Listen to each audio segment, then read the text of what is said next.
So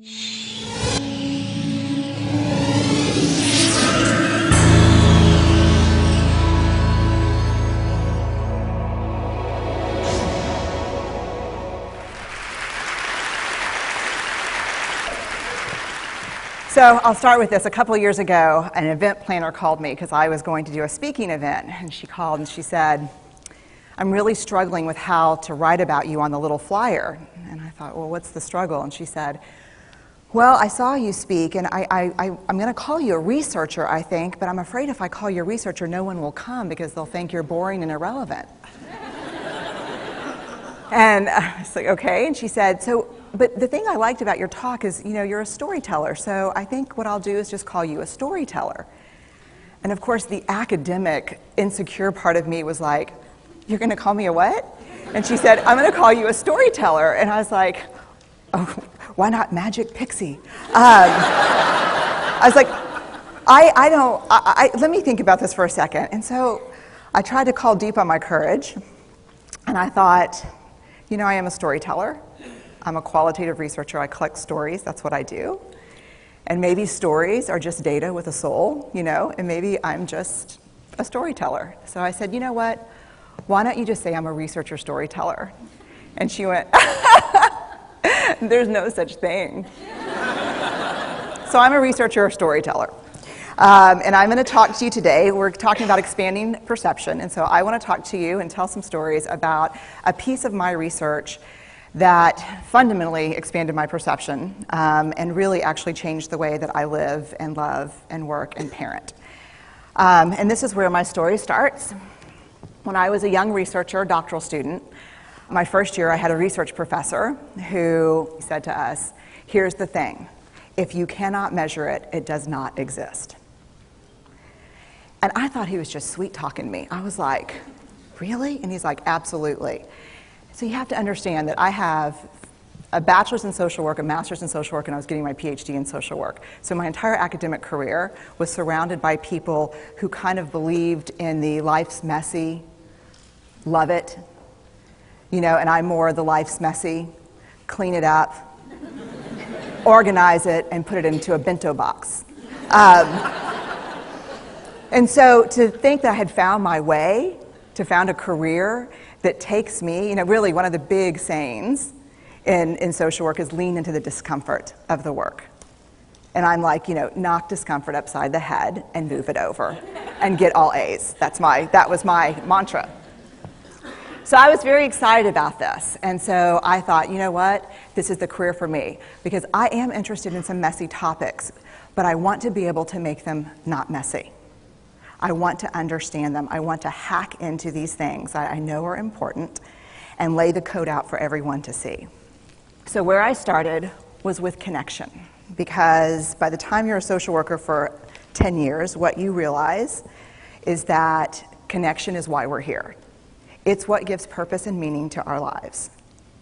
This is what it's all about. It doesn't matter whether you talk to people who work in social justice and mental health and abuse and neglect. What we know is that connection, the ability to feel connected, is neurobiologically, that's how we're wired, it's why we're here.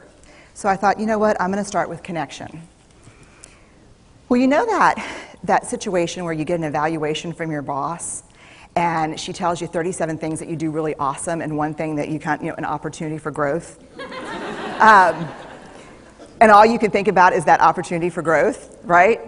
Well, apparently this is the way my work went as well, because when you ask people about love, they tell you about heartbreak. When you ask people about belonging, they'll tell you their most excruciating experiences of being excluded. And when you ask people about connection, the stories they told me were about disconnection. So very quickly, really about 6 weeks into this research, I ran into this unnamed thing that absolutely unraveled connection in a way that I didn't understand or had never seen. And so I pulled back out of the research and thought, I need to figure out what this is. And it turned out to be shame. And shame is really easily understood as the fear of disconnection. Is there something about me that if other people know it or see it, that I won't be worthy of connection? The things I can tell you about it, it's universal. We all have it. The only people who don't experience shame have no capacity for human empathy or connection. No one wants to talk about it, and the less you talk about it, the more you have it. What underpinned this shame, this I'm not good enough, which we all know that feeling, I'm not blank enough, I'm not thin enough, rich enough, beautiful enough, smart enough, promoted enough. The thing that underpinned this was excruciating vulnerability. This idea of, in order for connection to happen, we have to allow ourselves to be seen, really seen. And you know how I feel about vulnerability. I hate vulnerability. And so I thought, this is my chance to beat it back with my measuring stick. I'm going in, I'm going to figure this stuff out, I'm going to spend a year, I'm going to totally deconstruct shame, I'm going to understand how vulnerability works, and I'm going to outsmart it. So I was ready, and I was really excited. As you know, it's not going to turn out well. You know this. So I could tell you a lot about shame, but I'd have to borrow everyone else's time. But here's what I can tell you that it boils down to. And this may be one of the most important things that I've ever learned in the decade of doing this research. My 1 year has turned into 6 years, thousands of stories, hundreds of long interviews, focus groups. At one point, people were sending me journal pages and sending me their stories, thousands of pieces of data. And 6 years. And I kind of got a handle on it. I kind of understood this is what shame is, this is how it works. I wrote a book, I published a theory, but something was not okay. And what it was is that if I roughly took the people I interviewed and divided them into people who really have a sense of worthiness, that's what this comes down to, a sense of worthiness. They have a strong sense of love and belonging. And folks who struggle for it, and folks who are always wondering if they're good enough. There was only one variable that separated the people who have a strong sense of love and belonging and the people who really struggle for it, and that was the people who have a strong sense of love and belonging believe they're worthy of love and belonging. That's it. They believe they're worthy. And to me, the hard part of the one thing that keeps us out of connection is our fear that we're not worthy of connection, was something that personally and professionally I felt like I needed to understand better. So what I did is I took all of the interviews where I saw worthiness, where I saw people living that way, and just looked at those. What do these people have in common? And I have a slight office supply addiction, but that's another talk. So I had a manila notebook, a manila folder, and I had a Sharpie, and I was like, what am I going to call this research? And the first words that came to my mind were wholehearted. These are kind of wholehearted people living from this deep sense of worthiness. So I wrote at the top of the manila folder, and I started looking at the data. In fact, I did it first in this in a 4-day, very intensive data analysis where I went back, pulled these interviews, pulled the stories, pulled the incidents. What's the theme? What's the pattern? My husband left town with the kids because I always go into this kind of Jackson Pollock crazy thing where I'm just like writing and going and kind of just in my researcher mode. And so here's what I found. What they had in common was a sense of courage. And I want to separate courage and bravery for you for a minute. Courage, the original definition of courage, when it first came into the English language, it's from the Latin word cur, meaning heart, and the original definition was to tell the story of who you are with your whole heart. And so these folks had, very simply, the courage to be imperfect. They had the compassion to be kind to themselves first and then to others, because as it turns out, we can't practice compassion with other people if we can't treat ourselves kindly. And the last was they had connection, and this was the hard part, as a result of authenticity. They were willing to let go of who they thought they should be in order to be who they were, which is, you have to absolutely do that for connection. The other thing that they had in common was this. They fully embraced vulnerability. They believed that what made them vulnerable made them beautiful. They didn't talk about vulnerability being comfortable, nor did they really talk about it being excruciating, as I had heard earlier in the shame interviewing. They just talked about it being necessary. They talked about the willingness to say, I love you first. The willingness to do something where there are no guarantees. The willingness to breathe through waiting for the doctor to call after your mammogram. The willing to invest in a relationship that may or may not work out. They thought this was fundamental. I personally thought it was betrayal. I could not believe I had pledged allegiance to research, where our job, the definition of research is to control and predict, to study phenomenon for the explicit reason to control and predict. And now my mission to control and predict had turned up the answer that the way to live is with vulnerability and to stop controlling and predicting. This led to a little breakdown, which actually looked more like this. And it did. It led to I call it a breakdown, my therapist calls it a spiritual awakening. Spiritual awakening sounds better than breakdown, but I assure you it was a breakdown. And I had to put my data away and go find a therapist. Let me tell you something. You know who you are when you call your friends and say, I think I need to see somebody. Do you have any recommendations? Because about 5 of my friends are like, woo, I wouldn't want to be your therapist. And I was like, what does that mean? And they're like, oh, I'm just saying, don't bring your measuring stick. It's like, okay. So I found a therapist. My first meeting with her, Diana, I brought in my list of the way the wholehearted live. And I sat down, and she said, how are you? And I said, I'm great, I'm okay. And she said, what's going on? And I said, and this is a therapist who sees therapists, because we have to go to those because their BS meters are good. And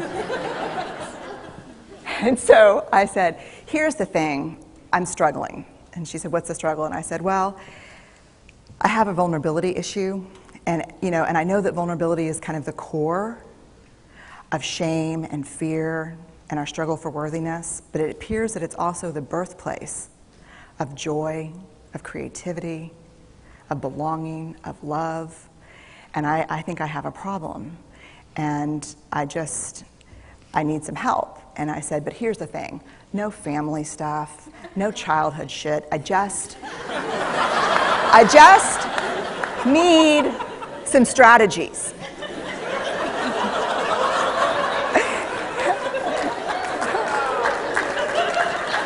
Thank you. So she goes like this. And then I said, it's bad, right? And she said, it's neither good nor bad. It just is what it is. And I said, oh my God, this is going to suck. And it did, and it didn't. And it took about a year. And you know how there are people that, like, when they realize that vulnerability and tenderness are important, that they kind of surrender and walk into it? A, that's not me. And B, I don't even hang out with people like that. For me, it was a year-long street fight. It was a slugfest. Vulnerability pushed, I pushed back. I lost the fight, but probably won my life back. And so then I went back into the research and spent the next couple of years really trying to understand what the wholehearted, what the choices they were making, and what are we doing with vulnerability? Why do we struggle with it so much? Am I alone in struggling with vulnerability? No. So this is what I learned. We numb vulnerability. When we're waiting for the call, it was funny, I sent something out on Twitter and on Facebook that says, how would you define vulnerability? What makes you feel vulnerable? And within an hour and a half, I had 150 responses. because I wanted to know, what's out there. Having to ask my husband for help because I'm sick and we're newly married. Initiating sex with my husband. Initiating sex with my wife. Being turned down. Asking someone out. Waiting for the doctor to call back. Getting laid off. Laying off people. This is the world we live in. We live in a vulnerable world. And one of the ways we deal with it is we numb vulnerability. And I think there's evidence. And it's not the only reason this evidence exists, but I think that it's a huge cause. We are the most in debt, obese, addicted, and medicated adult cohort in U.S. history. The problem is, and I learned this from the research, that you cannot selectively numb emotion. You can't say, here's the bad stuff. Here's vulnerability, here's grief, here's shame, here's fear, here's disappointment. I don't want to feel these. I'm going to have a couple of beers and a banana nut muffin. I don't want to feel these. And I know that's knowing laughter. I hack into your lives for a living. I know that's, God. You can't numb those hard feelings without numbing the other affects or emotions. You cannot selectively numb. So when we numb those, we numb joy. We numb gratitude. We numb happiness. And then we are miserable and we are looking for purpose and meaning. And then we feel vulnerable. So then we have a couple of beers and a banana nut muffin. And it becomes this dangerous cycle.